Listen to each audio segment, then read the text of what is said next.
Hello? Hello?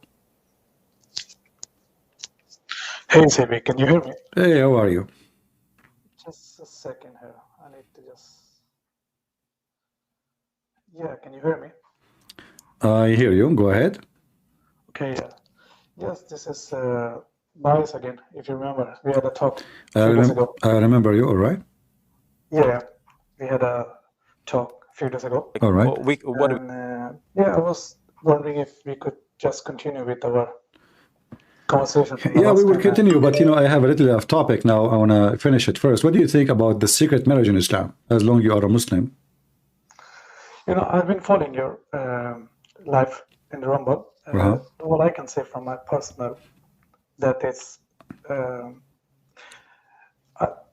peoples I know in my, which is like people in my near, we don't follow like this stuffs. You see, like there are lots of stuffs which I consider is not good, and it's not because of the Islam. It's like my morals.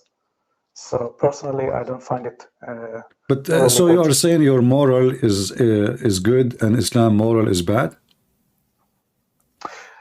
I don't know about this secret marriage. Like, is it referring to muta, or I don't know, like, is it No, something no. from the Quran, or is it? Muta is different. Muta is not secretly. You do it. You go to a woman. You ask her to have sex with you in exchange of certain amount of money for a certain amount of time.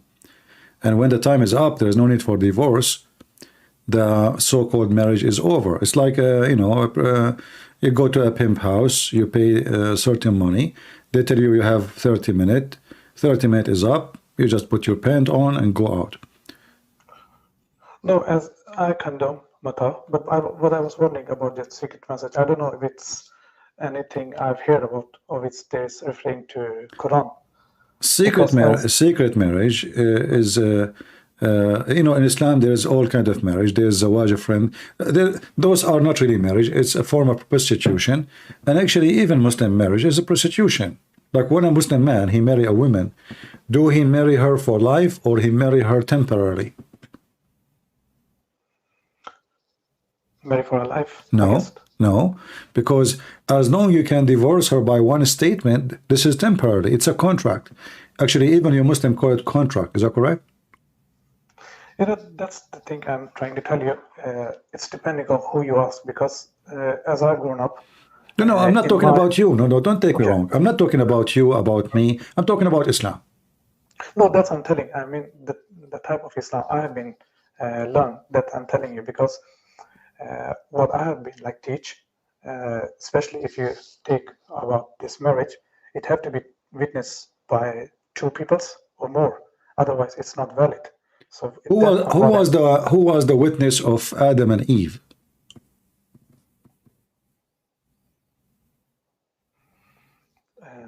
Perhaps maybe God and angels. Okay, who was the witness of Zainab and Muhammad?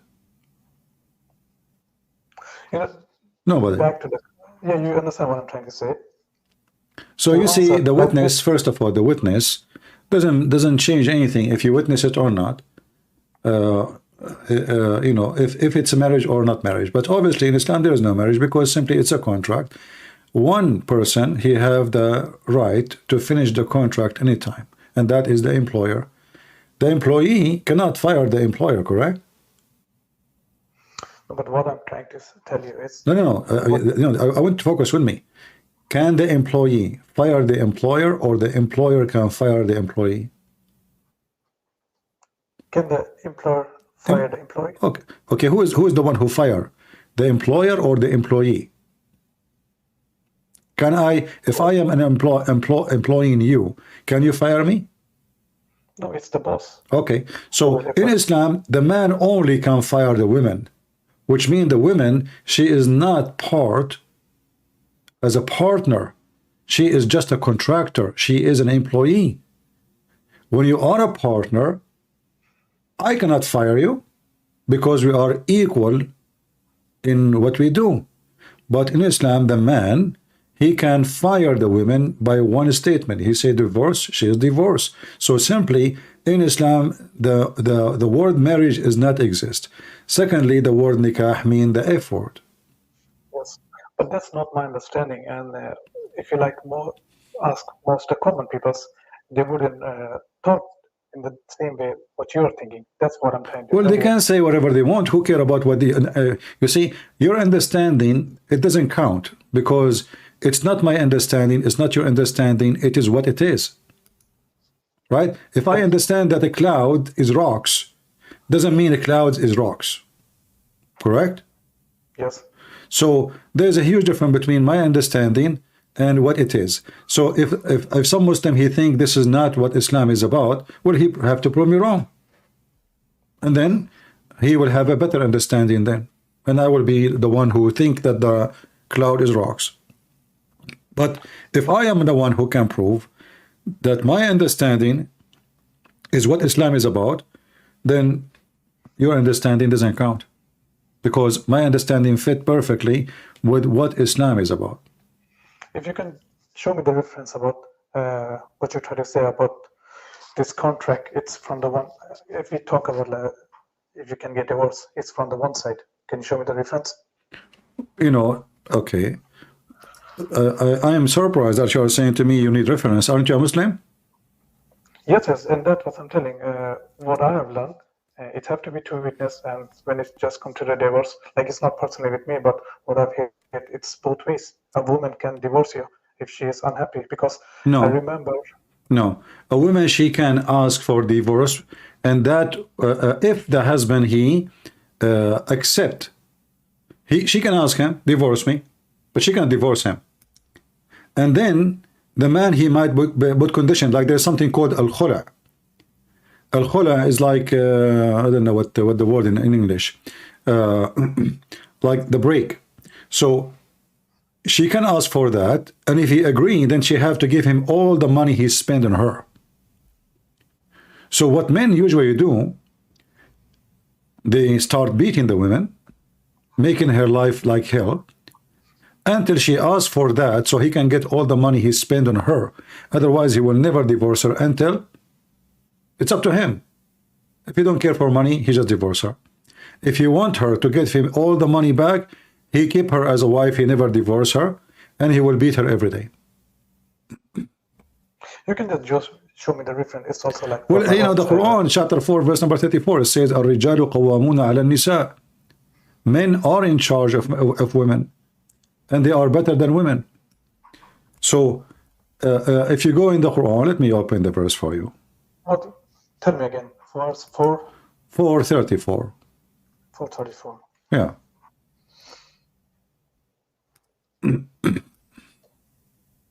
Yeah, this is like men are the caretakers of women. It's not talking about like. No, this is talking about everything. No, it's talking about even you can beat them.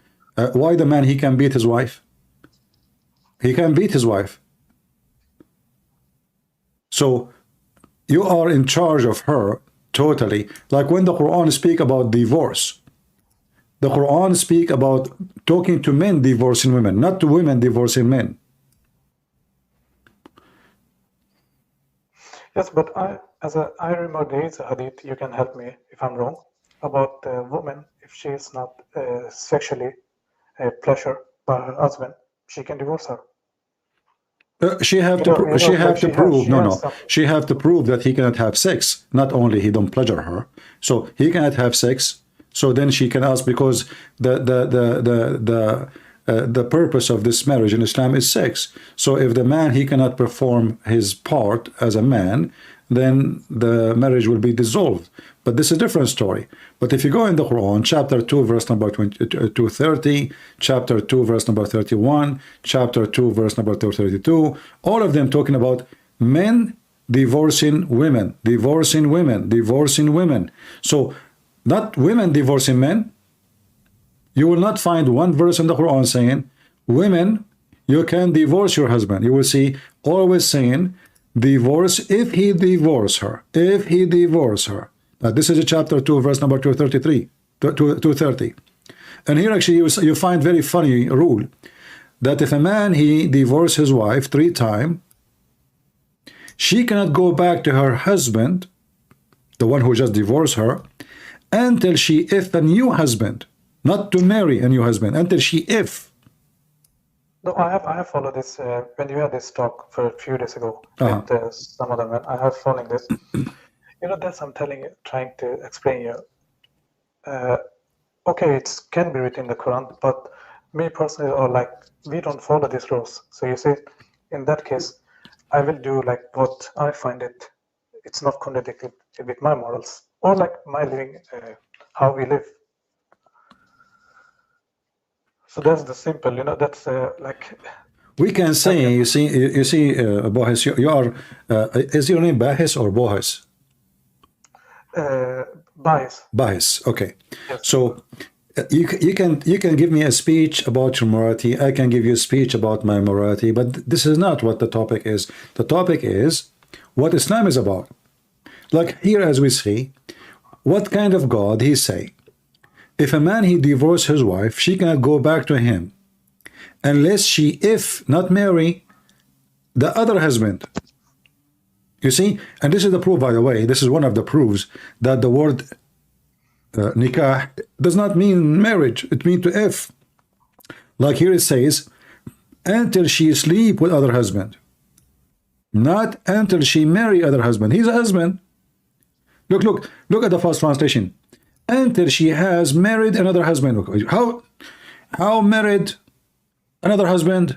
He's a husband. So the word tankah, until she if the new husband, which means she marry him and she sleep with him. So in Islam, if a woman, she marry a husband, the second husband, and she did not have sex with the second husband, she did not do nikah yet. She just married. This is why the verse saying, until she if a new husband. Look at the translation, very funny. Until she has married another husband. if you go, let me show you how they lie. I don't know if you know the story of. I know the story. I have heard this debate last time when you heard it. Yeah, about the woman who her husband did beat her, right? Yes. Until he made her clothes like greener than her clothes, her skin.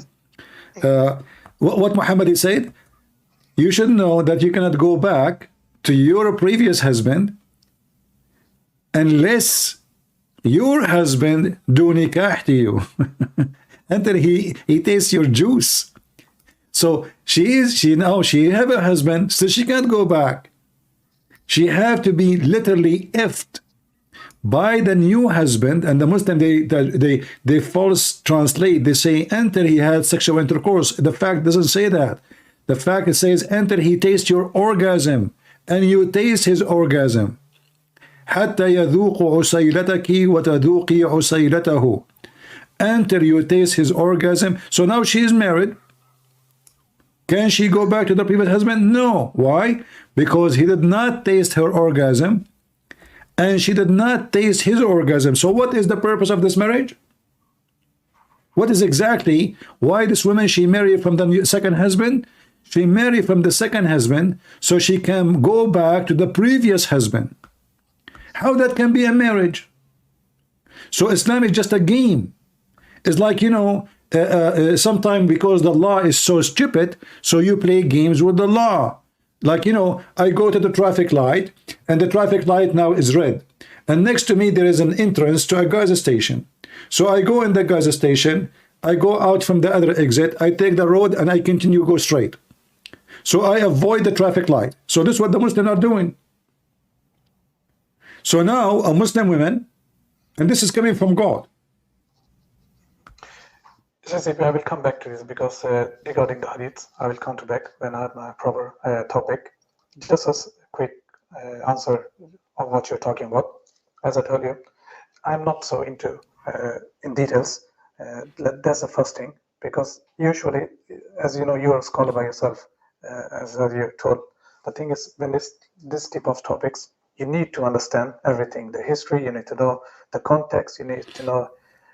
So that's not. Even this one, we need context and history. This is for today. The Muslim today, they practice without knowing any history. This is what Muhammad saying. This is very simple. What history? A man, he divorced his wife 3 times. Abu Rafa, he married her, you know. Rif'a, he married her, and you know, she don't want to sleep with the man. Obviously, why? Because she don't want him. She married him hoping he would divorce her because she refused to sleep with him, and she will go back to the previous husband. What history? This is your history. Do you have more details?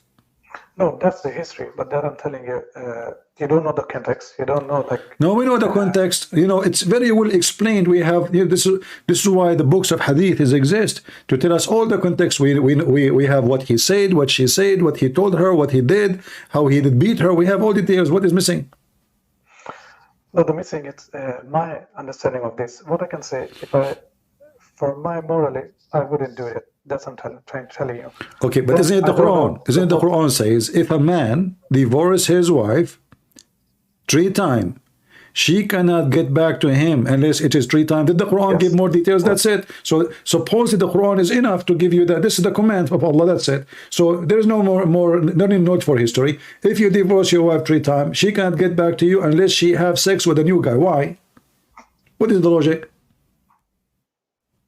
I couldn't answer. That's what I'm telling you. I will tell you. I will tell you what Muslims say to me. They say to me, Allah is punishing the husband, but look how stupid this punishment is. The husband, if he cared, he wouldn't divorce her anyway. It is the women now. She have gone to sleep with someone else in order to go back to her babies. The weak spot for the women is the babies. So this woman, obviously, she don't care for the husband. She is desperate to go back to her kids.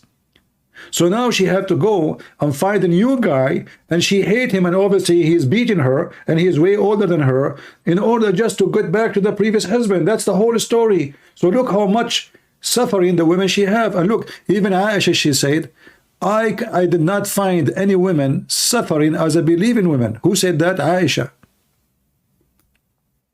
She said, I did not see a suffering woman as much as a believing woman. Why Aisha she said that? Because this is what happened. Muslim women, they are suffering because Islam took all their rights from them. Look, she said, look, her skin is greener than her clothes. Look, I did not see a woman, suffering women, as much as a believing woman. I have not seen any women suffering as much as believing women. So Aisha, she is witnessing that Muslim women are the most to suffer between all women in the world. Why? Because simply Islam treat them as animals, sex object. She's a goat. She have a vagina. She make babies and she make milk. That's it. She is not a partner in a marriage. She is not a wife. She is one of many sexual objects. But I condemn this. For example, yes, I condemn this, and I don't know other Muslims who follow this. That's what I'm trying to tell you. Practically, it's different from how it's in the books, and that's what I'm trying to. The way we have been taught about Islam, not just me. It can be many people's. So how would you explain that to me then? Why are we not following this? Because you just told me you have a good moral, because obviously because you don't follow it. You know, if you follow Islam, then you don't have a good moral. If you follow Muhammad, then you go to your wife, to your son's house, and you flirt with the wife. That's what Muhammad did. This is the best man of Muslims.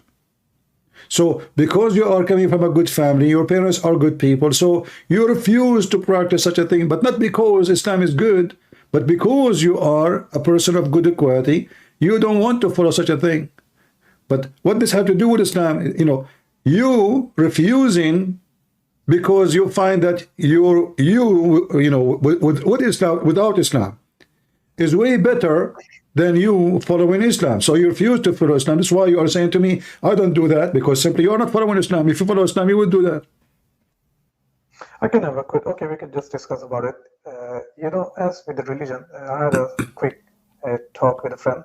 You know, before times, when there were prophets, it was like easily to, if you see a prophet in front of you and you follow.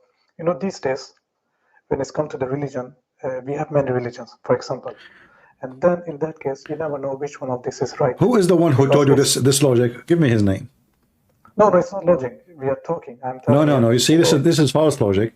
Isn't it the Quran says that the Jews, they killed many prophets? and they gave many miracles. So No, you didn't get either my this is point. true or not, huh? No, you didn't get my point. What I'm trying to tell you today, nobody can say with sure which like his religion is No, right. we can, That's we what I'm can. telling you. Nothing changed, nothing changed. This is not a logic, because at the old days there was millions of gods too. There's many religions and there's many philosophers. In fact, in the old days, people, they used to think better than now. Today, you have somebody, you know, they go free Palestine, but they don't even know where Palestine is. Before, they don't open their mouth before they knew what they were talking about. In the time of my grandfather and grandmother, people, they were more educated than the stupid generation we have now. They don't even know 2x2 is what. Most of people don't have high school. So we are now in the time we have computers, we have a smartwatch, we have a smart phones, we have everything. We have AI, yet like machines get smart, people get stupid. So in the old days, if you compare between people at that time, even though they have too much superstitions and all kind of crazy stuff, but they were way more educated. At least they have common sense. They knew what is a male, what is a female. So today, more people are more stupid. It's not about there is more religion. No, this is not the same. But they are more stupid. There's people who follow without questioning, without seeking, without checking facts. And this is our problem. It's about facts. Facts check. So if I say to you the moon is in my bedroom, and you believe me, is it my fault? No, it's your fault. Because you believe that the moon suddenly become in my bedroom. So if I have a follower and he is a stupid and he follow me blindly, that is not my fault. It is his fault. And always there is somebody who will take advantage of the fool. So foolishness is always exists. Nothing changed. But foolishness changed the color. Like now they call themselves socialist. They call themselves communist. And they claim that they are the most smart people, and they are the one who defend the human right. But at the same time, they do abortion. In the same time, they support killing anyone who is against them. In the same time, they speak of democracy, but they burn churches. They are the same as Taliban. So what happened? Nothing changed except a human being getting more worse. Not at that time, it was the opposite. In fact, according to Muslims, there was 365 idols around the Kaaba. Is that correct? I haven't heard about it. But So, you see, but listen to me. Let me finish. okay. 365 idols mean 365 religion. In a place is smaller than my backyard, and people don't kill each other. Can you bring 365 religion in one yard without people killing each other these days? So Arab, before Islam, they were more tolerant, way better from when Islam came. Islam came when I kill everybody. Before Islam, 365 religion. They practice, everyone, he have his God next to the other one God, and nobody kill anybody. What happened? Because Islam is evil. Islam as a gang don't allow other weeds. You know, there's weeds want to take over other weeds. All of them, they are weeds. But there is peaceful weed, and there is invasive weeds. And Islam is invasive by violence and hatred. Go ahead. Maybe just a quick question, yes. You know, how many people do you think like follow this religion in details? What I'm trying to say, why not just take the good from religion instead of like, What is the good of Islam? you have the praying, for example. Like what? You know, praying, how we pray, like 5 times a day. You know, pray is a good thing. Why not? You think it's What is the good thing about it? What is it? You are praying for my death. Don't you recite the Fatiha 5 times a day? No, you see. No, hold on. You see, let us go to your prayer. No, hold on. When you pray, you don't pray to God, you pray to curse me. 5 times a day, you say, oh Allah, don't make us like the lost ones or the cursed ones. The lost one is the Christians, the cursed one is the Jews. So you cannot even pray to your God without cursing the Jews and hating the Christians. How that can be a prayer of God? How that can be a good thing? Imagine I go to my closet, I want to pray now to my God. I say, may my God kill Bahis. What the heck? oh God, don't make me like him. How that can be a prayer? So when you say a prayer is a good thing, then we find that your prayer is nothing but cursing and bully. The prayer of a Muslim is nothing but a bully. You are bullying me. You claim that you are better. You are fascist. You are Nazi. You think you are the best of mankind. And you pray, oh please Allah, don't make me like those people. Can't you pray to your God to make you a good person without speaking about me? No, you cannot. Because Islam is a religion of a bully. So when you say to me, like, there is good things in religion, you say to what? Like praying, but you don't pray to God. You are bullying people. Imagine there is somebody, look, hold on. Imagine there is somebody, he don't look good. He don't look good. And then I say to God, please God, don't make me look like him. And you hear me every day. You hear me saying that every day. This is how it feels for me as a Christian. Supposedly I'm the one who don't look good for you. And you pray to your God, saying, please God, don't make me look like Christian Prince, please. He's so ugly, disgusting, please don't. How that can be a prayer? This is a bully. That's how you see it. You see, that's one. No, this is how it is. This is how it is. You see, look what you just said. Look what you just did now. You just said this is how you see it. So you are insulting me, and yet you are accusing me that I'm wrong. Let me explain how I mean. You see, this type of question is not something that you can answer with yes or no. You have to understand what I'm trying to mean. And what I'm trying to say is, when we pray, we feel connected to the God, because as you are more connected, you will be on the right way. Because I can speak from my personal experience. I pray 5 times a day. It doesn't matter, you know, I live in a European country, but I can manage to make my praying, and that's what keeping me out of the sin. What sin? What sin? You are living sin. First, you are praying to wrong God. Secondly, you are bullying me, and yet you are saying this is not sin. Isn't it bully is a sin? Isn't it, you know, if second, when you say I'm praying, do you make a prayer? No, you are repeating what the Quran said. Prayer is a connection between you and the one you are praying to, supposed your God. But who you Muslims, when you pray, you don't pray, you are repeating what Allah said. So is Allah praying or you? Obviously it's Allah, because you are not saying your own words, you are saying what Allah said. You don't even know what they are saying because it's in Arabic. You are not even allowed to pray in your language. You have to pray in my language because you are a slave of the Arab. So you can pray in Muslim. No, you cannot. No, you cannot. No prayer is accepted. No prayer is accepted except in Arabic. Let me explain it, because before when you pray, it's as a not being able to speak Arabic. It's small verses which you learn by your heart, and of course you will learn also the meaning. But if someone, for example, says someone new who could not pray, he can pray in his language until he learned the Arabic words. See, look what you just did. You just approved Islam to be racist, zero ethic.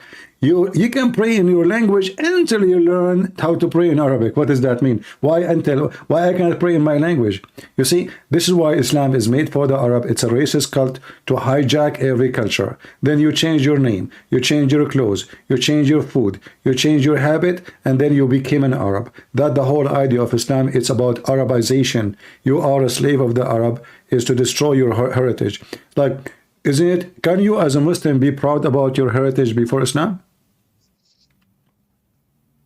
Can you tell me what you are trying to mean? In what way? Can you be proud? Let us say originally you are from India, which means originally you are Hindu. Can you be proud about the Hindu culture, or let us say accomplishment? A Hindu philosopher, as an example. You say you have a grandfather, he was a Hindu philosopher. Can you be proud about him? If I'm a Hindu, you mean? No. If you are a Muslim now, but originally your grandfather was a Hindu, okay, and he was a philosopher, or he was something, a good guy. Can you be proud about him? Why? I don't have the reason to be not proud about. Well, your prophet said, the one who is proud about his heritage before Islam, tell him to go and bite the penis of his father.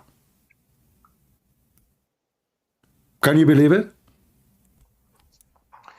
just a second. So we can just take it with the hadith. My understanding of the hadith is, if it's contradict with Quran or like What contradict? This does not contradict. Now you are trying no, to no, find no, no, no, no. I'm just telling you. For example, like if you're going to show me a hadith, if it's something we cannot find in the Quran, that's what I'm trying to say. If it's something not in the Quran, name like if they have a mention about it. Well, everything is in the, everything is not in the Quran.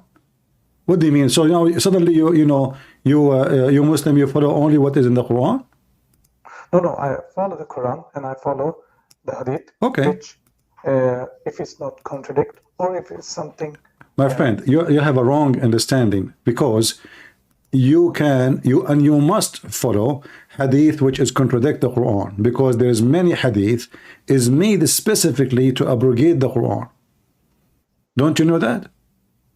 They are made specifically for a purpose of abrogating the Quran. Like as an example, the mut'ah. There's no verse in the Quran says don't do mut'ah no more. But there's hadith says don't do mut'ah no more. I don't know what happened to this website. It's not opening no more. But then it's good. You see what I'm trying to say? Okay, hadith, it's telling us something good. But if the hadith contradict, it's telling us to do something morally wrong. My friend, your prophet never told you something morally right. Okay, give me one thing your prophet told you morally right. I don't read hadiths. I tell you, I don't read. So but a second ago you told you morally right, and the second I asked you, give me one, you said you do not know what hadith. No, I will give you the example. No. My example is, you say regarding mut'ah. I told you, if it's in the hadith, it says something good. So that in that case, I will follow it. But if what you are doing now, you become a person who filter what your prophet said, and you decide what is good for you, what is not, and that's how it works for you. But this is not how religion works. Either you follow your prophet as he said, as he told you, or you don't. You can't say I want to follow this, I want to refuse that. If you do this, then you have new religion. I don't know what the name of it. Do you have a new name for this religion? The one it's called I follow as I wish? Can a Christian follow as he wish? Of what Jesus said? How come we Christian, we don't say, I don't accept what Jesus said here? Why? Why we don't have Da'if Jesus? You Muslim, you have Da'if Muhammad. What is the reason? I will tell you. Because Muslim, they try to find an excuse, an exit of all the shameful things Muhammad he said and he did. So what they do? They say, I don't accept this, I don't accept that, I reject this, I like that. So if something is an embarrassment, you say, I don't accept it. If it's something that sounds good for you, you publish it, you make noise about it. But don't you think this is a form of hypocrisy? I would rather call it, that's how we are living today. That's I'm telling you. Today, it's not so simple to know what is the truth, because there are so many religions, especially when you're born into, for example, if you were born into Muslim, you would probably also follow the teachings, and it will be hard for you to change or like look for something else, because that's how the world works. You cannot. Like, no, this is not an excuse, because I will give you an example. I'm born into. I am born. No. You see, I'm born in a Christian family, but who said to you I did not think carefully and study carefully if it is good or not? Who said that to you?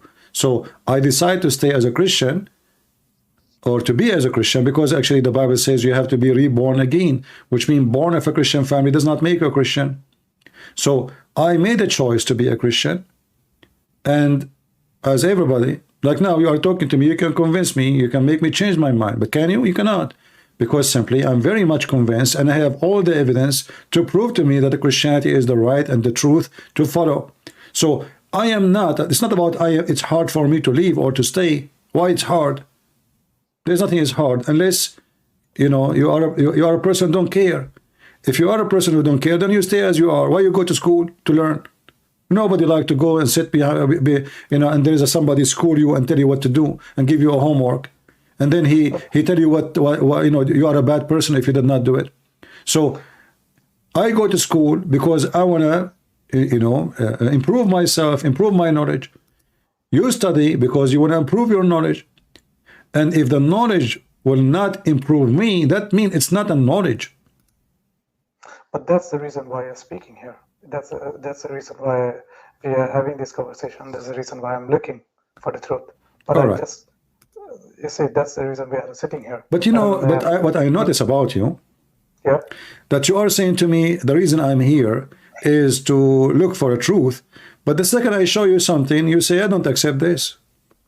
So it's not, you're not looking for a truth. Because if you are looking for a truth, listen, if you are looking for a truth, you check the truth. You don't say, I accept that and I reject that. This is your religion. This is your books. The second you start choosing your own, but like you're doing shopping. You are doing shopping. You are not making a study of religion to be sure it's right or not. So the second we show you something is embarrassing, I don't, this is a, I have an idea if it's contradict the Quran, but who said that this contradict the Quran? And so what? There's tons of things contradict the Quran. Like, in fact, the hadith exist to contradict the Quran, because most of the abrogation of like, if I say to you, what is the punishment of women? She is married and she fornicate according to Islam. What is the punishment? I remember this debate. No, this is not a debate. I'm just asking, my friend. I'm not debating with you. I'm not debating with you. Listen. I'm not debating with you. I'm trying to help you. Debate have to be with two people who have the same knowledge, and even, there's a challenge. I'm not challenging you. I'm just trying to help you. So if I wanna punish somebody now, she is married or he is married, and they commit fornication. What is the punishment in the Quran? You cannot find it. Okay, what we will do? Or for a male? I didn't get your question. If a man and a woman, they fornicate, what is the punishment? And they are married. It's not in the Quran. It's not in the Quran. It's not in the Quran. Okay, where we can find in the Hadith, correct?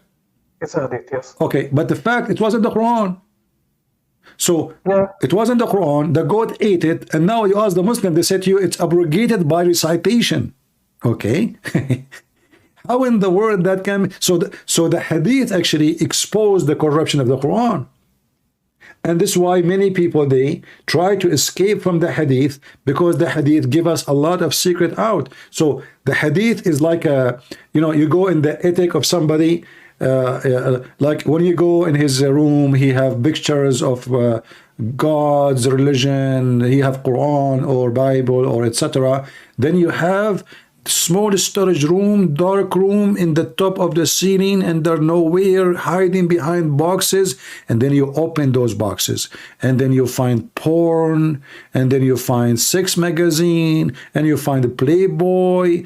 All of those are there. You don't show them. And this is how the Hadith is for the Muslims. The Hadith is the porn section, which they don't want to show unless it serves the purpose of what? Of lying to somebody.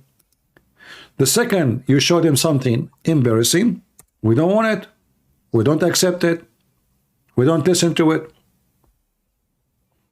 Okay, CB, just so we can continue my main topic, what I was trying. Okay, All for right. example, I told you I've been reading the Bible. There are some verses I would like you to explain to me. All right. But just before, I would like to ask, how would you explain? There are like Christians who also revert to Islam. It's also Muslims. How Christians what? Yeah, there are Muslim Christians who convert to Islam. Like who? So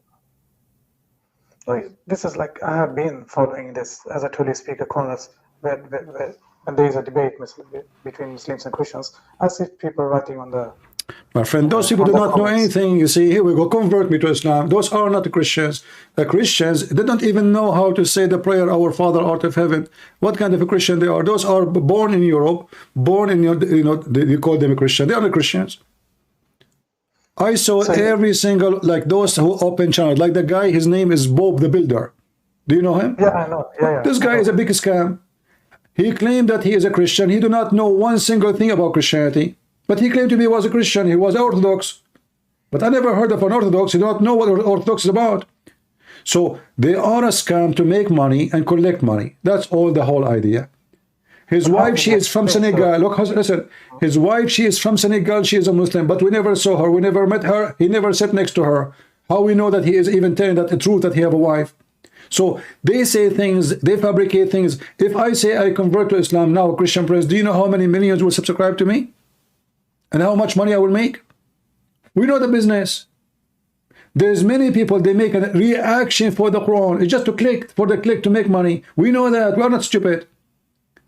Muslims, they gang on any, or like somebody, he's a Catholic react to Quran. A Catholic, it's a big deal. He's a Catholic. Come on.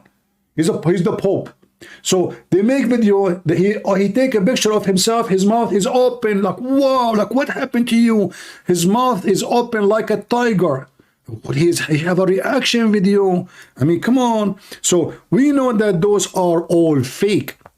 Otherwise, those who they claim to be Christians, I challenge to bring any of them to debate me right now. They will not dare, because simply they do not know anything about Christianity. And they don't know anything about Islam too.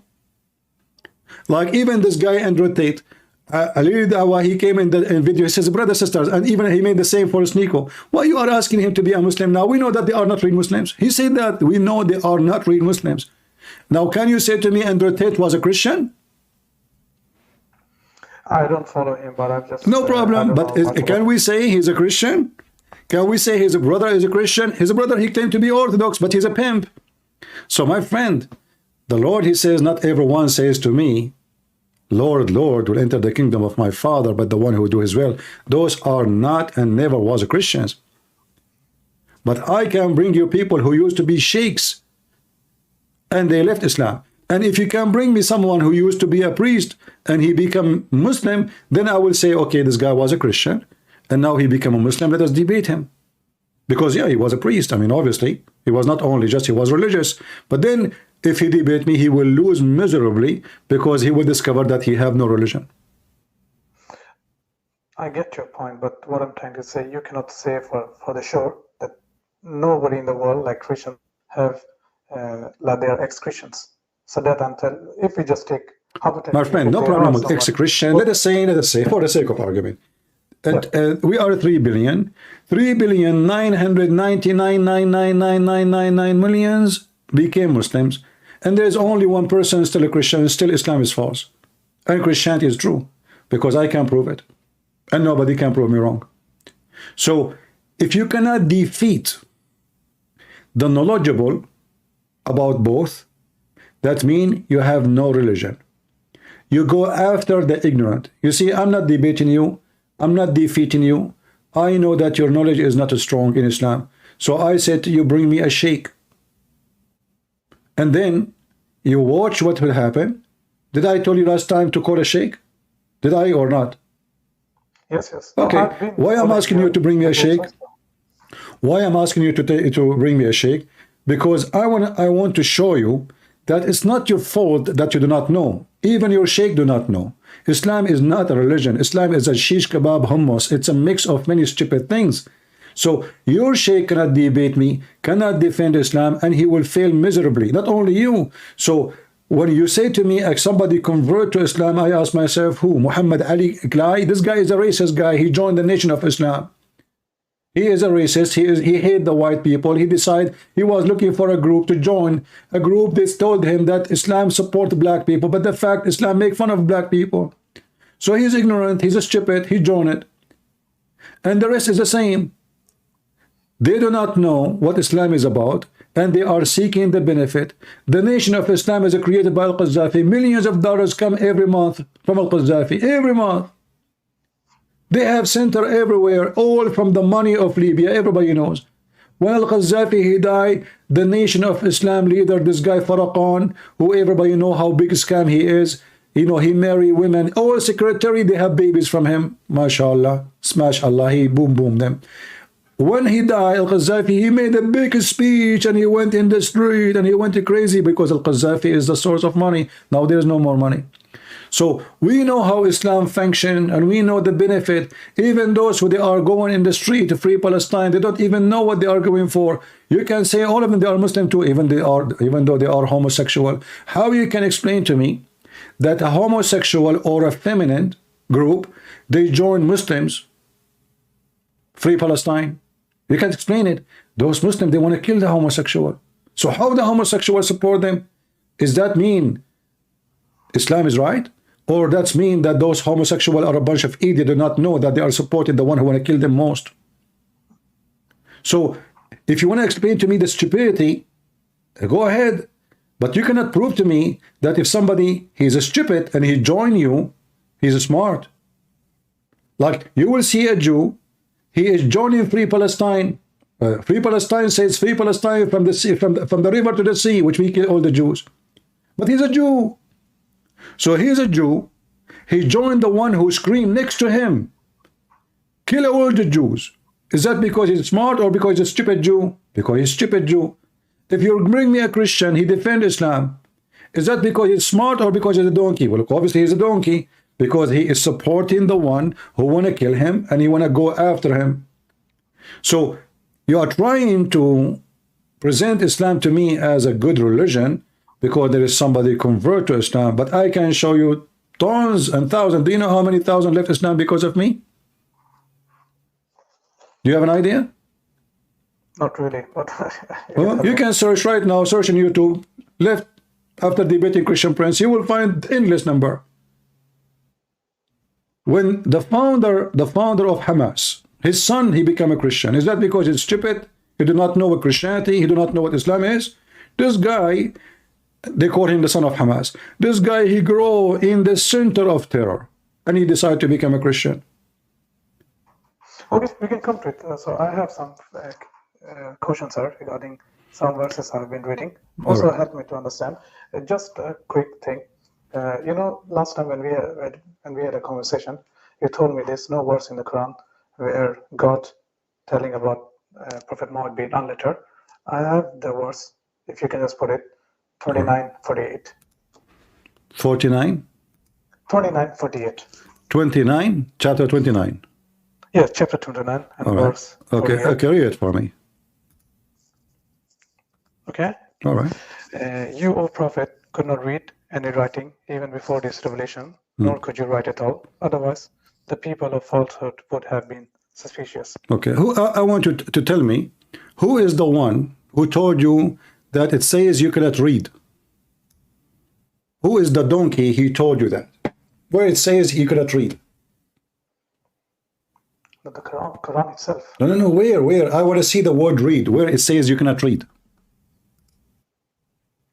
This is the verse. You know, I will. No. Hold on. You see, I'm not making fun of you, but this is how I talk. Remember that, okay? Don't be offended. Yes or no? Okay. No, what I'm telling you. Okay. I want you to show me where is the word read. Yeah, I'm coming to it. If Where? you go on Quran.com, I'm reading the Quran.com. My friend, I have the Quran in front of me, and I am Arab. Speak Arabic. It says here, وَمَا كُنْتَ تَتْلُو مِنْ قَبْلِهِ مِنْ كِتَابٍ. Where it says the word read.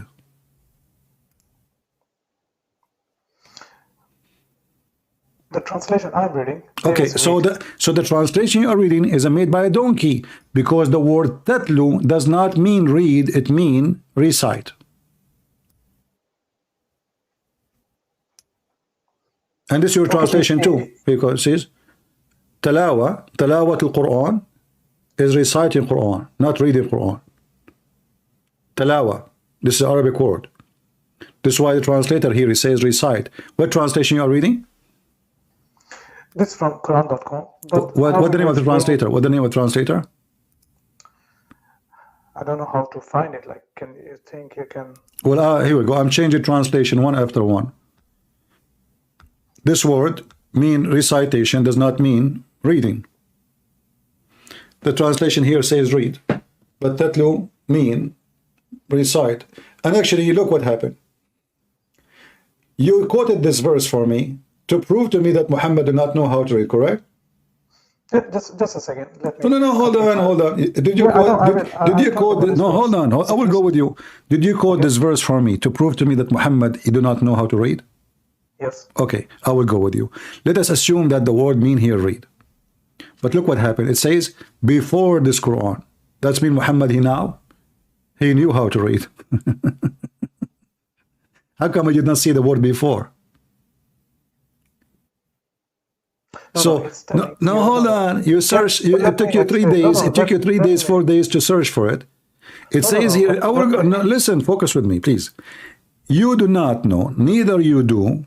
Did you read any book before this? That means he know how to read. Read the book before this. So you brought me a verse to prove to me that Muhammad, you do not know how to read. The fact it says the opposite. It says that before this, you did not read any book. Before this, which means you did read this book, but before this book, you did not read any book. So this verse actually confirms that Muhammad read if we use it as a word read.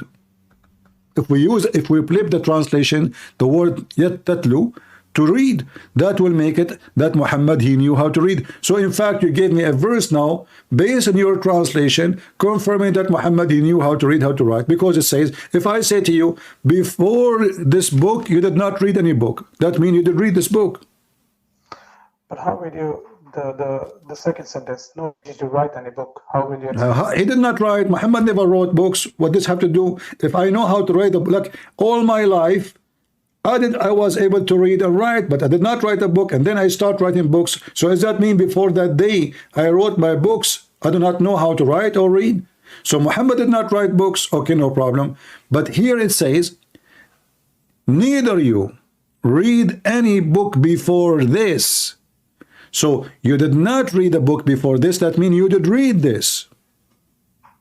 Okay, but in that case, how will you then explain the stories from the Bible and the Torah in the Quran then? Because if you remember our conversation, if it's copying, so how will you get this information? What do you mean? Okay. You know, the Quran, it's talk about the stories from the previous books. So if you haven't, give me one story from the previous book came accurate in the Quran. All of them, they are funny and stupid. Give me one. No, but the stories are there, right? You say the stories are there. So how, in that case, you are also contradicting by yourself, because if you couldn't read those books, how did he copy those, or how did he come up with the stories? Muhammad, he lived with the Jews. First of all, I did not know. I did not say he did not know how to read. It's you who said that. I said to you, he know how to read. Secondly, I do not need to know. I do not need to read and write to listen. Isn't it in the Quran? In the same in chapter 9, verse number 60. Isn't it saying there that Muhammad was accused that he is an ear? Is that correct? Yeah, I know the words. Okay, why they accuse him that he's an ear? What ear mean? Only just to before go there, because then we're going to change the topic. I will give you this one more verse. You can just why he was accused to be an ear? If you can show me the verse, if I remember, it was speaking about like people accuse him, and it's more like it's more like a caution, like if it was copying. If you can just put the verse, then let me see it before I can continue. No, I'm asking you why they say that he is an ear, which means he take whatever he hear. Did Muhammad live between the Jews? Of course not, they were. Okay. Living there, yeah. There is also hadith. All right. So when you live between the Jews, do you hear what the Jews say? You hear, right? Yeah, of course. Yeah. Do you hear what the Christians say? Yeah, of course. So now if you hear from me that I believe in the Father, the Son, the Holy Spirit, do you need to write and read to know that?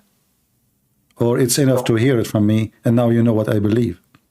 Yeah, if it's enough to hear. Okay. And actually, I believe Muhammad, he knew how to write, how to read. It still does not make him an educated person, because Muhammad, he made big mistake. As an example, Mary, she is the sister of Aaron. As an example, Mary, she is the daughter of Amran. Amran is the father of Aaron. So Muhammad, he think Maryam, yes, in the Old Testament, there's a woman, her name is Maryam, and she is the sister of Aaron and Moses. So the silly Muhammad, he thought that Maryam is the same Maryam is the mother of Jesus. When a Jewish man, he came to Muhammad and he told him, hey, listen, he came to Aisha. Aisha was at home. He told her, well, I heard the messenger saying that Isa, even Isa is a wrong name for Jesus, he is the son, his mother is Maryam, the sister of Aaron. But there is hundreds of years between them. Aisha, she said to him, you are a liar. Then Muhammad, he learned that, and even people of Najran, they told the Muslims, how your prophet, he says such a mistake. So they went back to Muhammad, and now Muhammad, he tried to fix it. So he said at that time they used to call them the names by their ancestors, the great prophets. But this is false, because Aaron is not the great prophet. Actually, he's condemned many places. According to even according to Muslims, he allowed the Jews to worship idols.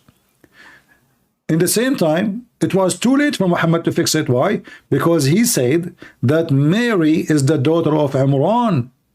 To the fact, the whole chapter in the Quran, chapter 3, it's called Ali Imran. So Muhammad, he think all those names mentioned in this chapter are the family of Imran. But Mary, she have nothing to do with Imran. She is not even from the tribe of Imran.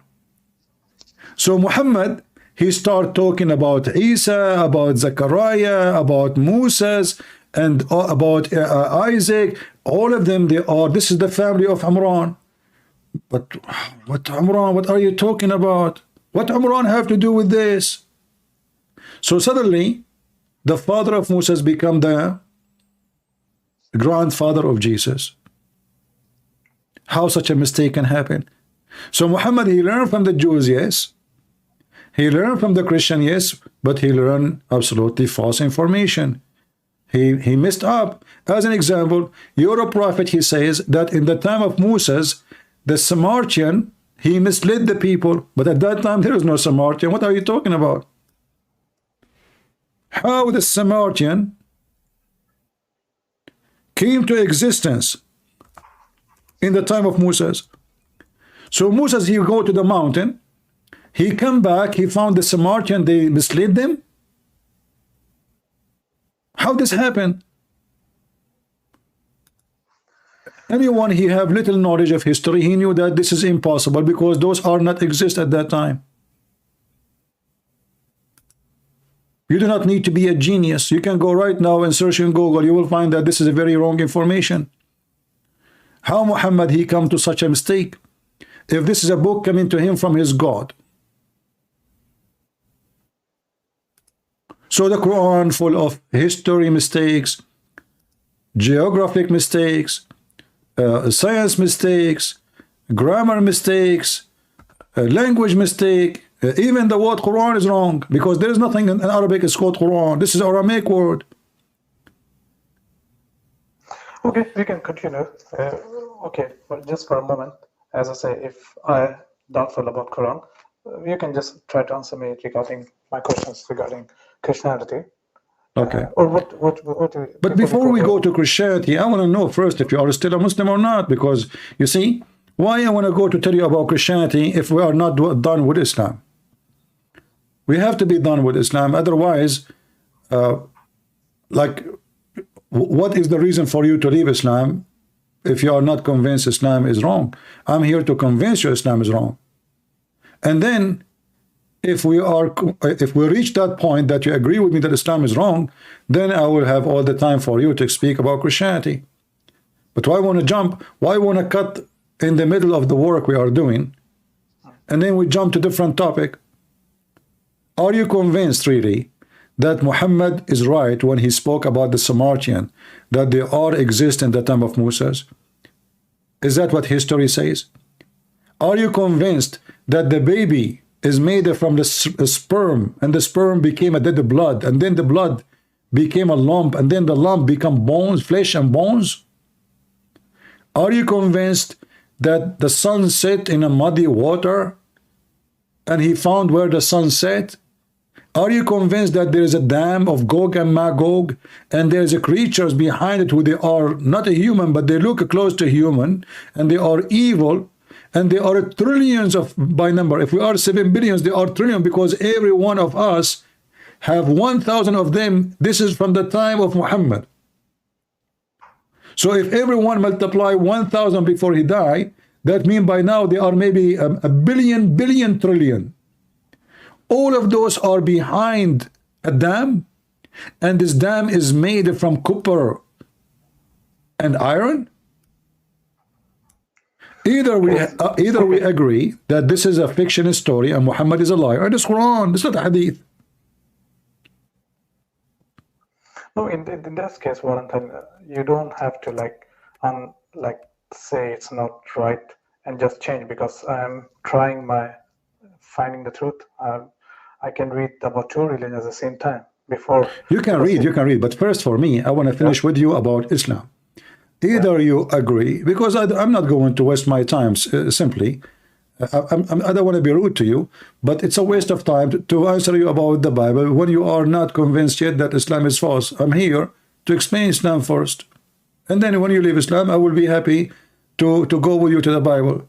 Do you agree that there is somebody, his name is Alexander the Great? He is in Islam, his name is Mr. Green, because simply he drank from the fountain of youth. You know the story, right? I heard that story, yes. Okay, in that case, okay. Do you believe in the fountain of youth? Just a quick, when you talk about this, I heard there was also a fountain of youth in the Bible mentioned. You have this conversation. No, we don't have it. Hey, show it to me so we can laugh. No, but last time when you had this debate, when someone, you see, okay, my friend. Yeah? So Muhammad, obviously, he copied legions of his story. This is why chapter 9, verse number 61, 60, speaking about him as an ear. They accused him to be an ear. The Jews, they came to him. They said to him, okay, Muhammad, tell us about what Prophet Zulqarnain he did. They are laughing at him. Muhammad, he believed them. He thought he took it seriously. He came back after 2 weeks. He told them, Allah told me to tell you this. So suddenly, Alexander the Great, he became a prophet of God. And his name is Zulqarnain because simply he wear a hat with 2 horns. But according to Muhammad, because he wanted to convert his people to Islam, they hit him with the hammer in his head. So he got like boom, boom, you know, boing in his head. He died. Allah resurrected him. He brought him back to life. And then he came back to his people to convert them to Islam. They hit him again with the hammer. So now he have 2 pimples in his head. So he was called the man with the 2 horns. Look at the smart explanation of Muhammad. And now Muhammad will tell them about this man. Who is the one who's talking? Allah. Allah, according to him, that this guy, he guided by Allah. He's a messenger of Allah. And then he, Allah gave him all the means of victory. Why Allah want to give him all the mean? Because he is a Muslim. Zulqarnain became a Muslim. Since when? Islam hijack everybody. Michael Jackson is a Muslim.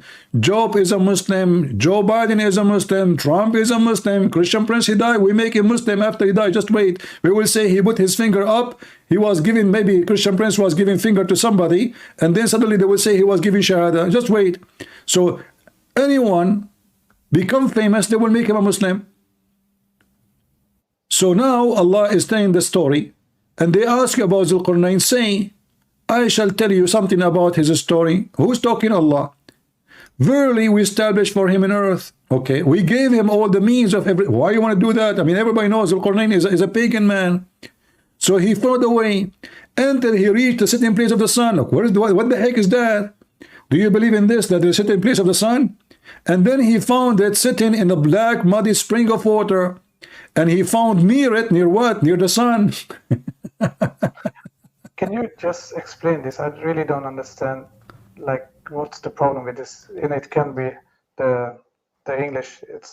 I don't understand, like, if you can just explain to me, it's spring of black mud. What do you mean? It's the problem. There is a legend about the sun goes, a human being, they see sometime boiling water from volcano. Okay. There's a legend that the sun goes and get its heat from those water, from such a water. So there is a fountain, there's a water, a spring of water, and the reason it is muddy and black because simply this is a volcano, boiling water. So how the sun get its heat? How come at night it get cold and we don't have the heat? Obviously the sun lose it. So the sun goes every day and dump itself in that water, and come back the second day full of heat. Where it get the heat? From the water. And then the Muslim, they try to lie to us, and they say, well, this is talking about this is how it's appear. But as you see, there's no appear. There's no way it doesn't say he thought, maybe. No, it says he found it. He reached a place where the sun set. He found a spring, not ocean. Zakanek, he says to you, when you go to the ocean, don't you see the sun going in the ocean? Well, this is from the perspective of Zulqarnain. That's false. There's no ocean. This is a spring of water, and there's no way you can think that the sun going inside a spring of water. Could you show the explanation of what you're telling? Because well, if we go in the hadith, let's see. This website, the hadith wasn't working. Let us hope it's working now. I don't know. It's not working. You see, I'm trying to open it. It says this hadith cannot be reached. Let me try with different website. Give me a second. They asked Muhammad. He asked his companion, do you know where the sun goes? He said, no. I think the hadith, the website is down. Okay. Yeah, guys, can you open the website? Let's see. Let me post the link. You guys tell me, is the website working for you or only not working for me? Okay. They cannot block me because I have tons of IP. So I don't think they can block me. But let me know if the website is working. It's not working for me either. Oh, okay, so it's not working. All right. So Muhammad, he said, he asked Abu Dhar, do you know where the sun goes? He said, no, Allah and his messengers knows best. He says the sun goes and set in a spring of muddy water, hot water. So it is in the Quran, it is in the Hadith. Muhammad explained it. Why? Because people in the old days, they thought that the sun, fictions, they have a lot of superstitions. As an example, your prophet, he think that the sun rise from between the two horns of shaitan. This is why he said, don't pray when the sun approach. Here we go, it's working again. Look like the website start working again. Let us see. Because it's flip. Let us see. Let us hope it's working. Maybe not. I think still not. Okay, so you know why I cannot pray? Because the sun coming from between the horn of shaitan. Who in the world would believe in such a thing? How a messenger of God who believe in God, he can say such a thing?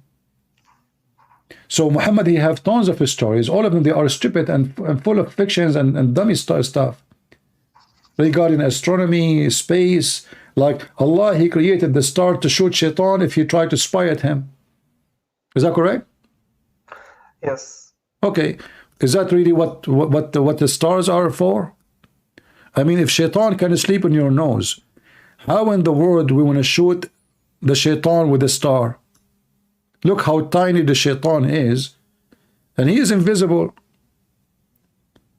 And supposedly nobody can go out of the space. Simply just a question then. In that case, okay, for a moment, if I say Islam is wrong, why don't God show me the right path? You see, this was my question the last time. Why? I find it like, why so many people are still following this religion? Why nobody? How many people they smoke every day? No. How many people? So no, why are people still believing this religion then? Doesn't matter how many people still smoke. It can be Take me to the Middle East and give me a radio station and allow me to smoke without being killed, and let us see how many Muslims will stay. The reason they are still Muslims because there's no freedom. There is zero atheist in the Middle East. Have you ever heard of a whole country there's all believers? Zero atheist, zero homosexual, there is zero gay, zero lesbian, there is zero of everything. There's only Muslims. Why? Because this is a religion of terrorism. There's no freedom. All the people in the Middle East, they want to fast Ramadan. Every house of a Muslim I used to go to when I used to live in the Middle East, nobody fast. In the street, everybody is fasting. So Islam, the Islamic terror, because nobody, look, here we go. This guy, Imran Khan, speak about Islam and etc. Who dare to insult the Prophet? You don't dare. But you can have sex with the women secretly. You can take a bribe. You can do everything. All of them, they are believers. And at the same time, Pakistan is the most corrupt country in the world. Everybody have bars in his windows. Why? Is that because of security? Is that because the country have good security?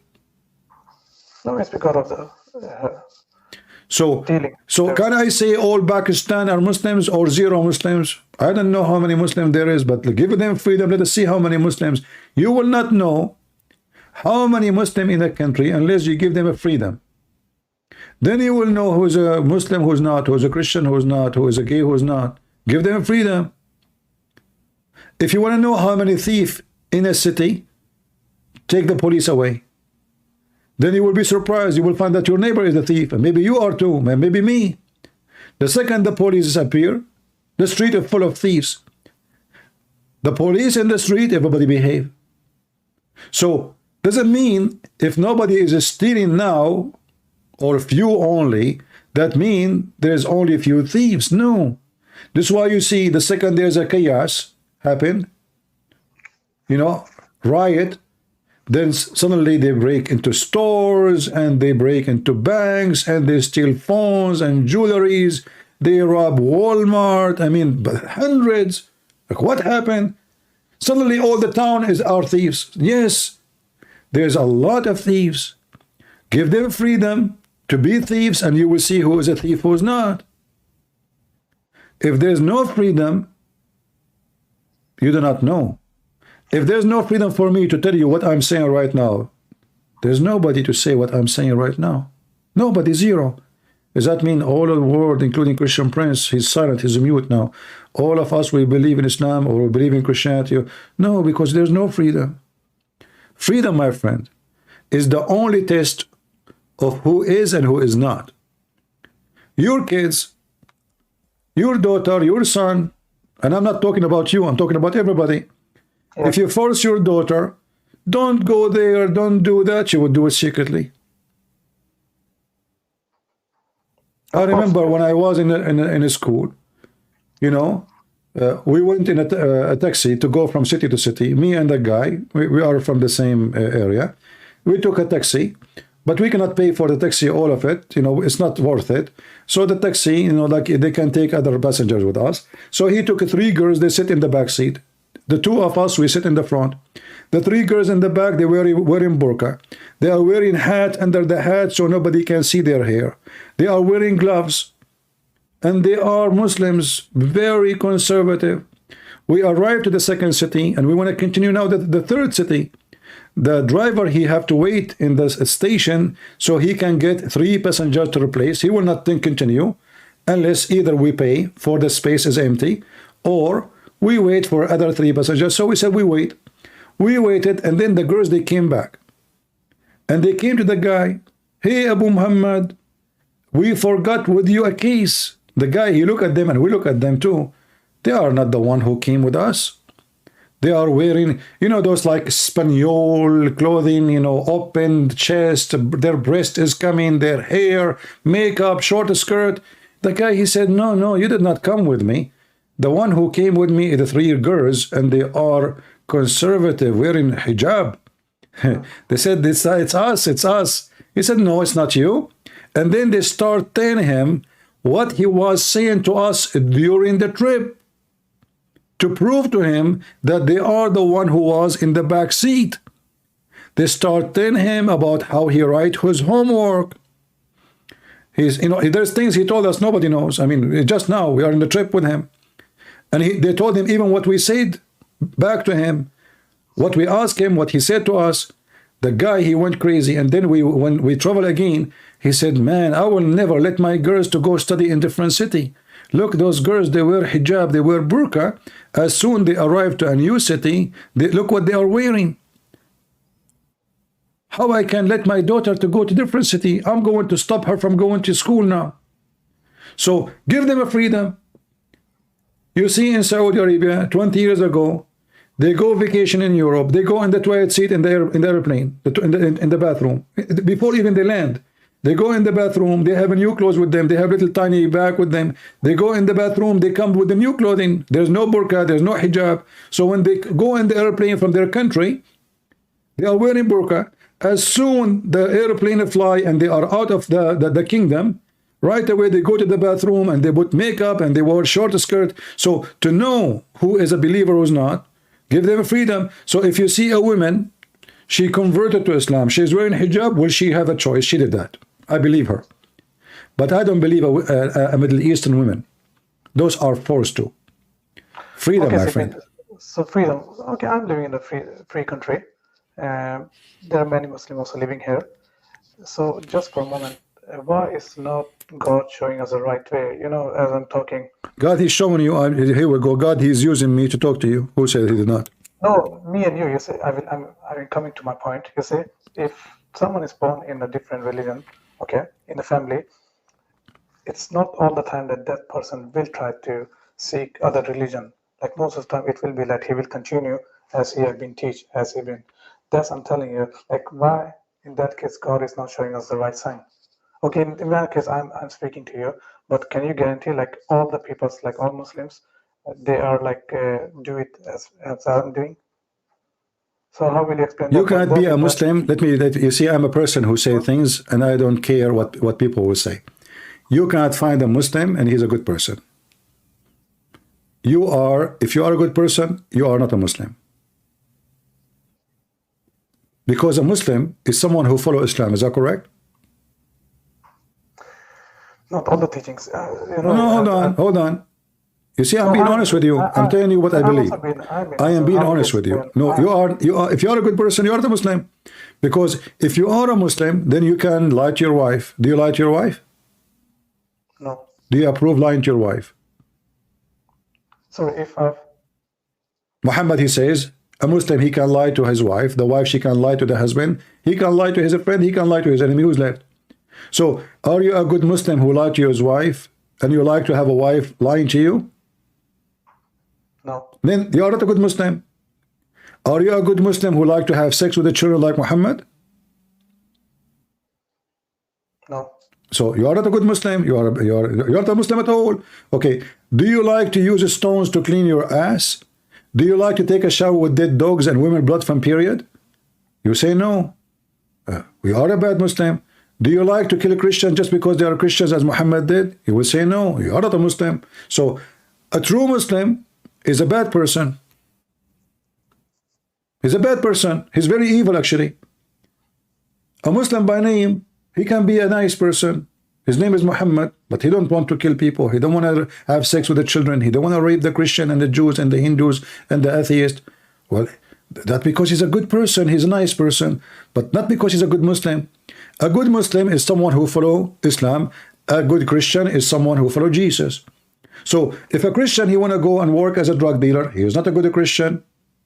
If a Christian, if somebody wear a cross and he is a pimp, well, he is not a Christian, he is an evil person. But if he is a pimp, he can be a Muslim. I can show you even that from the Quran. So you can be a pimp in Islam, but you cannot be pimp in Christianity. You can be a rapist in Islam, but you cannot be a rapist in Christianity. You can have sex with children in Islam, but you cannot have sex with children in Christianity. You can lie in Islam, but you cannot lie in Christianity. You cannot use the name of God in vain in Christianity. You can't even swear in Christianity, but you can use the name of your God to lie as much as you want in Islam. So how that will make you a good person? How Islam will make you a good person? Islam never make a person good. This is why you see all Muslim countries are bad countries. You cannot find one Muslim country have any form of decency. Judges, police, kings, leaders, system, the postman, the garbage man, the butcher, the grocery, everybody cheat. No, but how will you explain? You see, I understand this point. This is my also view about, but what I'm trying to, if you get my point, what I'm trying to say, why it's not good? Because it would be unjust. Like if I'm born in a Muslim family and I didn't happen to, for example, have this conversation with you, then would it be injustice if Well, this is not excuse, because yes, my friend, no, it's not Christianity came. Christ came, my friend. Christ came, not Christian Prince. Christ came 2,000 years ago. So, and everybody heard the name of Christ, and everybody knows about Christ, and you decide not to listen. So don't tell me what is my fault. It's your fault. People knows about God since the time of Adam. The children of Adam, they knew about God, yet they are misled, and then the flood came. So can they say what is our fault? No, it's their fault. It's your fault to go where you want to go. So no, but you know, the Quran is saying that the God will, He won't judge you. Like if you haven't get, what do you say? If you haven't get this, couldn't find. If I didn't get the message, you see what I'm saying? This, it will be the same. my friend, that's false. That's false. According to the Quran, Allah sent messengers, and He never sent the messenger except in the tongue of the people. According to Muslims, Allah, He sent 124,000 messengers, but they fail to tell us who are they and where they are sent. According to the Muslims, Allah, He warned all mankind, but they fail to tell us where, how, when. So this is always an excuse. Same time, your book talk many time about Christ, talk many time about Abraham, about Isaiah, and then you should notice that the message of Islam is not going in harmony with the message of Abraham. Like, was Abraham a black stone kisser? Did even Abraham go to the Kaaba as the Quran says? In fact, the Quran confirmed that Abraham never was there. The Quran says, if this is a book made by other than Allah, you will find in it what? A lot of contradictions, yes. But, okay, isn't it the Quran says that the one who built the house, which means the Kaaba, is Abraham? Yes. Okay. But isn't it the Quran says nobody came to Mecca before Muhammad to warn them?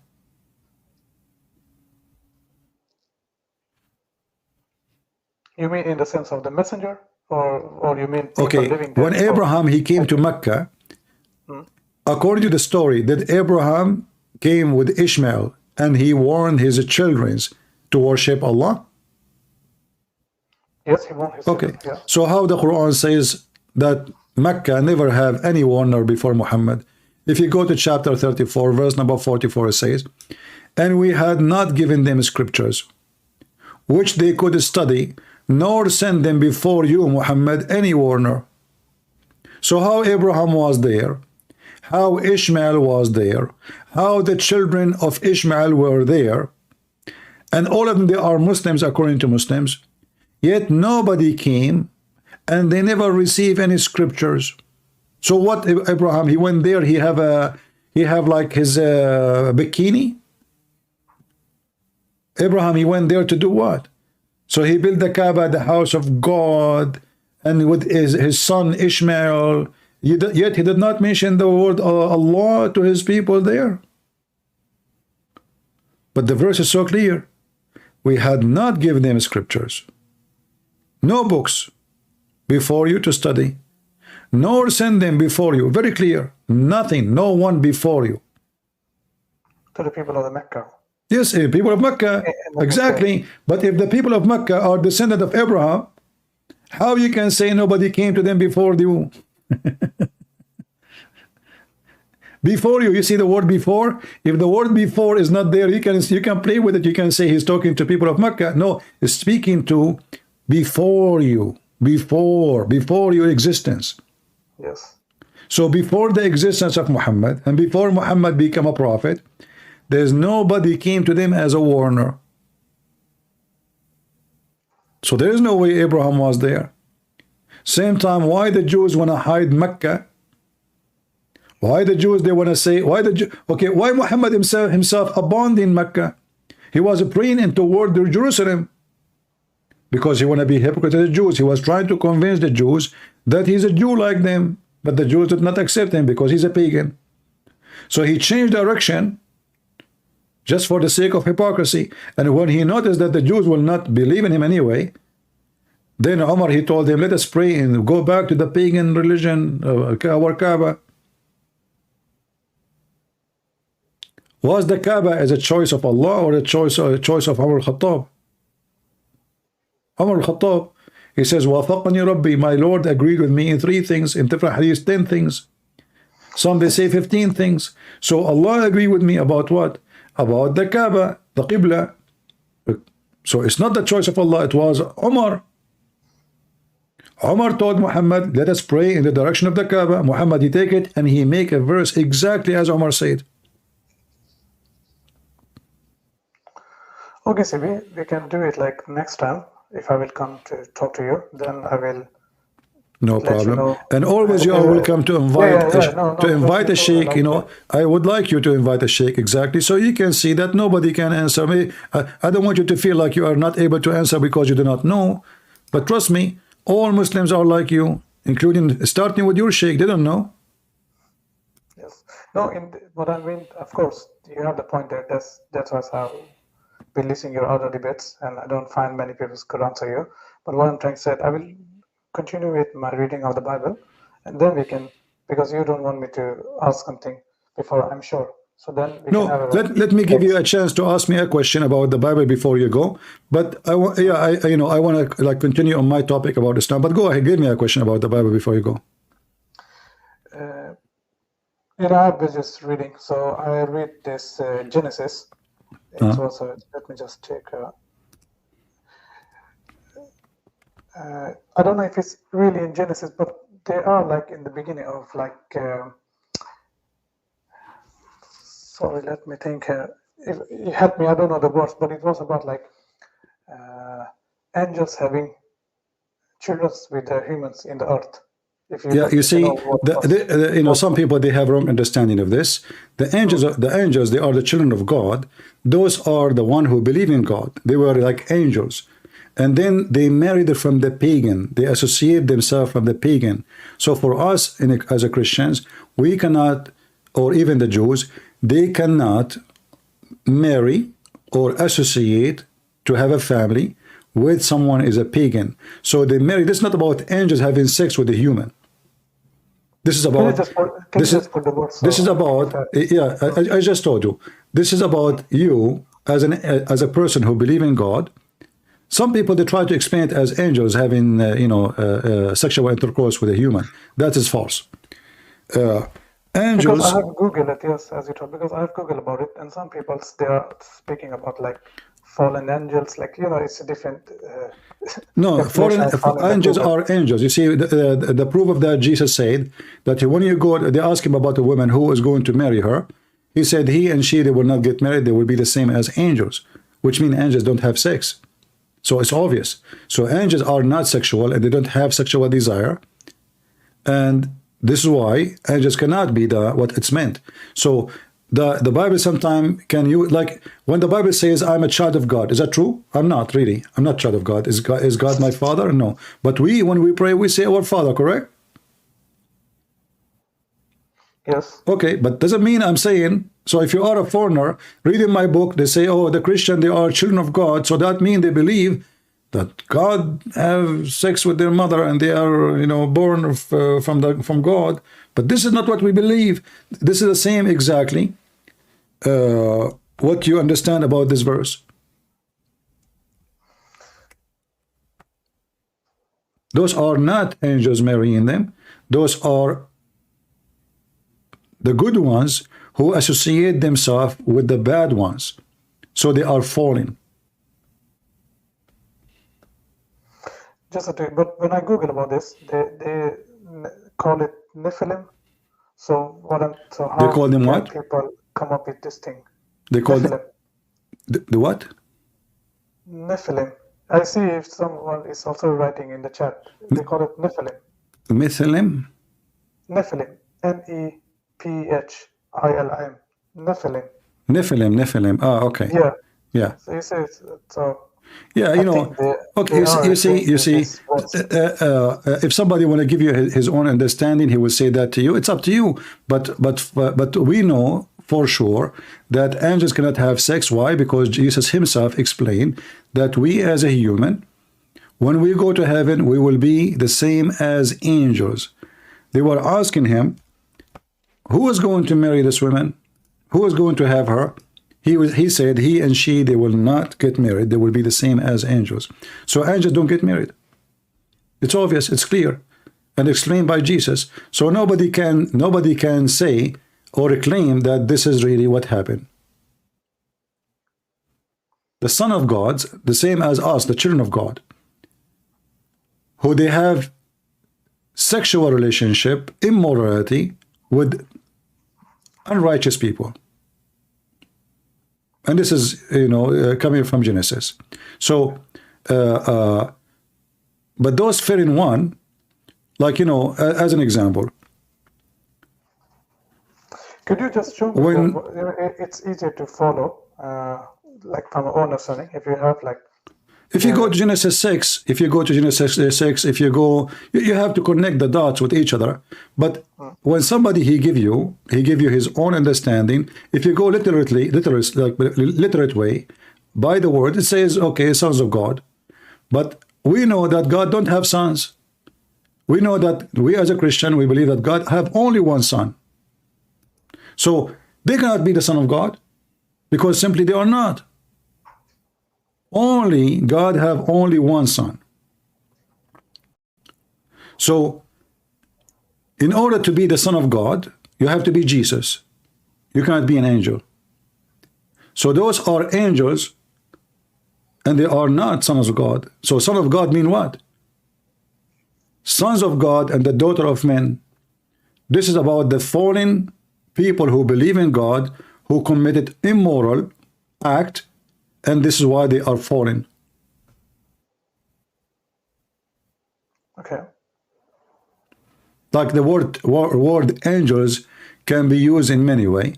Like, I can say you are an angel. That means you are a very nice man. You are a very caring. You are, that you care for people. You help people. But doesn't mean they are really. This is a verse speaking in a metaphorical way. Okay. Yeah. We don't believe that angels can have sex. This is number one. And we don't believe that angels are not a human. Angels are not a human. Angels are not a human. Like in order to have sex, you have to have sex with something have a vagina and someone have a penis. That's what sex is about, correct? Yeah. So if the women, they have a vagina, then the one who want to have sex with them, he have to have a penis. Yes. And he have to be sexual, which means he can perform sex. So if angels are not human beings, then how can they and why they will have sex with women? So obviously this verse have nothing to do with any sex and any kind of sexual activities. This is about the ones who they are supposedly following God, and they fell into temptation, going around for their own joy, sexual joy, or any kind of temptation. We can continue with our topic, because I need to read more and come with other points. So we can continue with it. Yeah, there is, always, if you want to understand, if you want to understand Christianity, then you have to understand what Christianity believes. So we don't believe heaven is a place of sex. We don't believe angels have sex or they will get married. And we have a proof of that in other verses from Jesus himself. And we believe that there's fallen angels. For us, Satan himself is a fallen angel, but we don't believe that Satan is having sex with somebody. Even Satan. Just give me the verse about you told me angels having not sex, just for my, so I can okay, hold on. I'm trying to remember.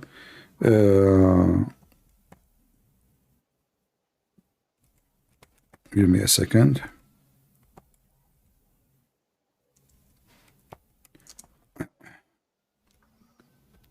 Because next time my main question would be around, the Trinity. For me, what is important is like believing in one God, and that's the concept I would like to understand more. Because believing in one God, it doesn't make any difference if we believe in 10 God or 5 God, because the question if they are exist or not. You know, if they are exist, then they are exist. If they are not exist, then they are not exist. If you go to Matthew, I think this is in Matthew, but you know, I'm searching. Give me a second. Okay, let us see. Either Matthew 30 or 22, something like that. Hold on. 33 or 22. Okay.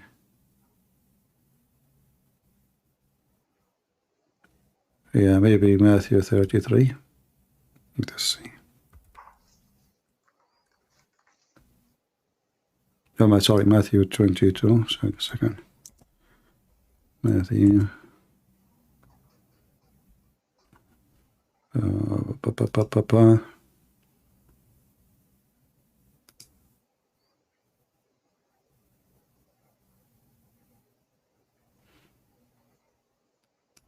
Matthew 22:30.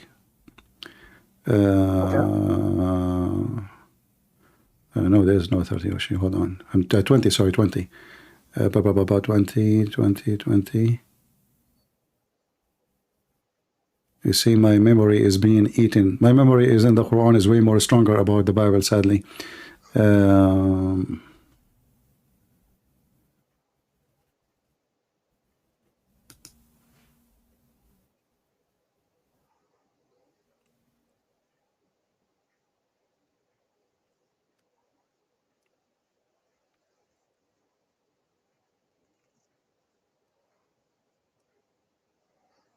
And you know, I'm seeing, following the live chat, people are telling me that it's better to begin with the New Testament rather to read the Old Testament.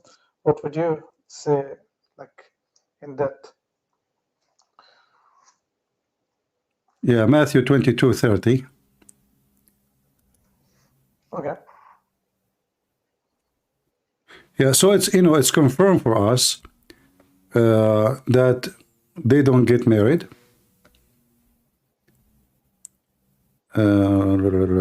Okay. Yeah, here we go.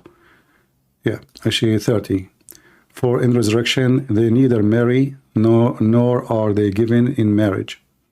So when they ask about Jesus about this woman, if you go and read from verse number 27, like, who is this one, or even before, who is this one, who is this woman she will be with? She have many husbands. Who is going to be with her in heaven? He said, he and she, they will not get married. They will be the same as angels. Do you see it? And that confirmed in verse number 30. I'm just following. So if I can put it on the screen, give me a second. Here we go. So in the day of resurrection, and this is you know, I think King James translation. Yeah, this is King James translation. For in the resurrection they neither marry nor are they given in marriage, but they are as angels of God in heaven. So what does that mean? It's obviously that angels of God don't get married, and they are not sexual any mean. So this is why heaven and Christianity have nothing to do with sexuality. Why? Because in heaven we will be the same as angels. So if that verse is about really angels associating themselves or sleeping with the daughter of men, then that will be a total contradiction of what we as a Christians and what Jesus taught, that angels cannot and don't have sex. And there's no female and there's no male angels. Like, have you ever heard in the Bible where it says there's a female angel? I haven't read Bible, sorry. So No, I mean, even in Islam, there's a female angel? No, Okay. not what I know. So in the Bible, there's no male, no female, even though they are given, like, even their names is not associated with males, but associated with being with God, the mighty of God, the might of God, the power of God, the righteous of God, etc. So even their names have nothing to do with sexuality or gender. So angels are not to perform sex, and they are not sexual, and they don't have any kind of joy of what we have. Their joy is different from our joy, which is being with God, being in heaven. and for sure they have a better, let us say, feature than us. As an example, living for eternity, living forever. You know, we are people who sin, who die, who get sick, who get tempted, etc., and they have a better place. However, even angels, they have a free will, and this is what we see in the story of Satan, disobey God, and he is a fallen angel. In Islam, Satan is not a fallen angel.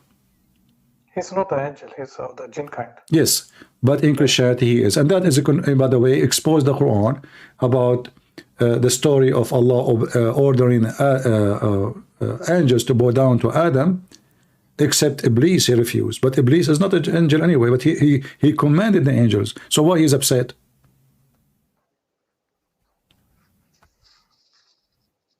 Right? Yes. And you know, I find it very strange that you went all the way to read this angels. I mean, there is way more important things from those who they might, let us say, be a little bit need a special study. I mean, Christianity is not about those fallen angels. Christianity, let us say the book the book of Genesis is not even there. What if the book of Genesis is not there? Still, Christianity we do not need the book of Genesis to know Jesus. The book of Genesis, is a book to tell us how our roots, where we came from, who is our creator, where we are coming from. So if you are trying to study Christianity, then you can advise you to read the gospel, the 4 gospels. But if you read it from the beginning about the creation and the history of Judaism and how they became here and how Christ came, then the Old Testament is good for you. But the Old Testament, in order to understand it, I advise you to read the New Testament so you can understand the Old Testament by the explanation by the New Testament. This is why now you are confused. So if you know the New Testament, that in Christianity we do not believe that angels can have sex and they will have sex, then this verse will not confuse you. Okay, of course. You know what I mean? Like now, if I don't know what it says in the New Testament about angels, I will be confused like you. Who are those angels and how they have associate themselves with the daughter of men, and why it says daughter of men? What does that mean? You know, who is the daughter of men? What does that mean? Is that something bad? Is that something good? So I can be confused too, but it's not for those who they are, let us say, in depth with the religion or with the books. They can explain it better. But if I want to go in a literate way, oh, it says angels. So I stuck with the word angels. But all of us, we knew that Christians first believe that there's only one person, he is the Son of God. That is Jesus. But here the verse says they are sons of God. That's the reason why it was not about it was because of the word, the sons of God. You see, when it's sons, it's in the plural. Yeah. So sons of God simply is people who belong to God. That's why when we pray, we say our Father. So all the Christians in a metaphorical way, because he is our creator, we are produced by him, made by him, provided by him, so we call him Father, but doesn't mean anything to do with sex. So that the sons of God, they saw the daughter of men, that they were fair, and they took them wives of all which they choose. So this is speaking about the temptation of a human being, how a human being can associate himself with the wicked man. That's why you see in verse number 5 speak about wickedness. And God saw the wickedness of men was great in earth. So in the beginning it says in verse number 2, the sons of God. In verse number 5 it says the wickedness of men. But I thought only angels and daughters of men having sex or having relationship, correct? Yes. So who is the wicked men then? There's no wicked men here, unless the sons of God, they are men. Of course, yeah, if I can see it now. Yeah. It's like And then God said, I will destroy men. So why God don't destroy angels? He should destroy the angels then. If the angels are doing wrong, right? Then he should destroy the angels. You know, when you commit fornication, there's two partners. There's not only one. You don't stone one and you let the other person go, right? So fornication is an act of two. And based on this story here, if there's a fornication, is an act of two. If they are the sons of God and they are angels, then we have to punish both of them, not only one. What is the angels are being punished? It says then, when God, he said the wickedness of men, that was a great in earth, then he decided to punish them. You know, he said, I will destroy the men whom I have created from the face of the earth, both men and beast. Right? yeah, I'm Okay. reading it, yes. But you don't see there God is destroying angels. Of course, you have a point All right. there. That But was my anyway, point, you so might find thank you for the somebody, explanation. he tell you it says angels, it's angels. Well, it's up to him. Who cares? I mean, you know, always to, like when you are watching a movie, some movies, they show you the last scene in the movie as the first 2 seconds, correct? Well, I can stop and I do not need to watch the movie then. Because I saw the first, I saw in the beginning of the movie, the last 2 seconds of the movie. But the joy of the movie is going to be by watching the whole movie so you can understand the last scene. So here, the last scene is going to destroy them. But who? It's explained there, the men, who they are wicked. No, thank you, Sipi, for this time also. All right. Of course, we can speak next time. All right, thank you. Give us this example. Thank you very much for your time. All right, take care. Have a good day. Bye.